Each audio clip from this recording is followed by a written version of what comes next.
We would have loved to have come into government and moved forward on a lot of the progressive policies that, quite frankly, we believe are long overdue and that we ran on. It's not exactly what happened, but even as frustrating as it can be and as nerve-wracking as it can be to watch what's going on, at the end of the day, I think over time I've learned, and certainly I think my caucus has learned, that we can take a lot of strength from the fact that this is a once-in-a-multi-generational situation, and it's a darn good thing that we're the ones that are here managing it and not our opposition, because I think there's a better way forward for Alberta, and I think that we're laying out that path, and no other government would have done it. So as much as, you know, a year ago I would have been talking about sort of how far down the road we are towards childcare, now I'm ensuring that the consequences of the economic drop and the economic shock are not being disproportionately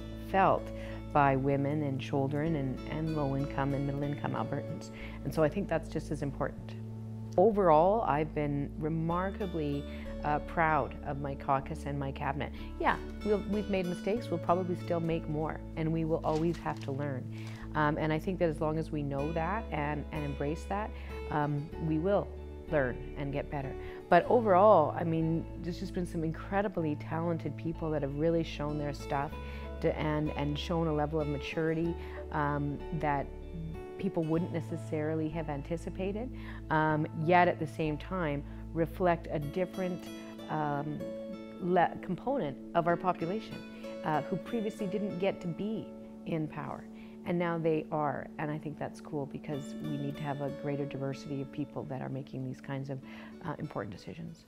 I think, generally speaking, that our government has been remarkably successful at moving the ball forward, making progress on some really critical issues that had been long ignored in this province. And so overall, when I look back at what we've achieved, and it's funny because, you know, I think it's human nature to focus on the things that aren't perfect, and then you get yourself all irritated, and every now and then something compels you to just sort of write down and talk about the things that you've achieved. And quite honestly, I'm incredibly proud of our whole government in terms of how much we've been able to do in the last 11 months. I don't think it's necessarily all about the next election. It's about the fact that we've had a government that has been devoid of important new ideas for quite some time, and that there is an incredible backlog in governance.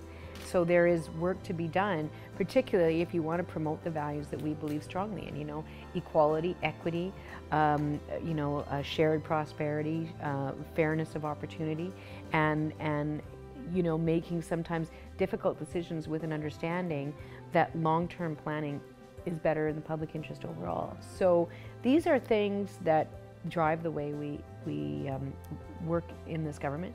When the left is out of power, they have a tendency to have polite policy conferences and talk amongst themselves about what would be a better way to move forward. When the right is out of power, they get angry. And so what we're seeing is a little bit of anger. But I think what's really important to understand is that it is an exceptionally small portion of Albertans and an exceptionally small portion of the people who are in opposition to us as well. It's unfortunate that kind of dialogue happens, but I don't think that it's determinative. Generally speaking, the engagement that we have with Albertans, even Albertans who are not historically our supporters, is respectful. I absolutely welcome the opportunity to agree to disagree and to have conversations with people that might disagree with us. That's the way I deal with it, and that's the way my government deals with it. The stuff that we brought in has been pretty cool. I mean, you know, like the day, I mean, you got that picture up there, the day we announced the Climate Change Leadership Plan. And that was exciting to have all those people on the dais with us together buying into this. The fact that we're now moving forward on a climate change plan which will make Alberta the leader in the country, when it's just a short while ago we were the subject of a great deal of criticism, or our government was. It was very exciting to be able to do that, and now the hard work of getting it done has begun. But that was a real high for me, for sure. I mean, it was good to be able to go to an international conference and be proud of what we had to say. You know, but there's been lots of times that it's just been very exciting to see things that, you know, I've advocated for, not only as an MLA, but as an activist, to see them come into fruition.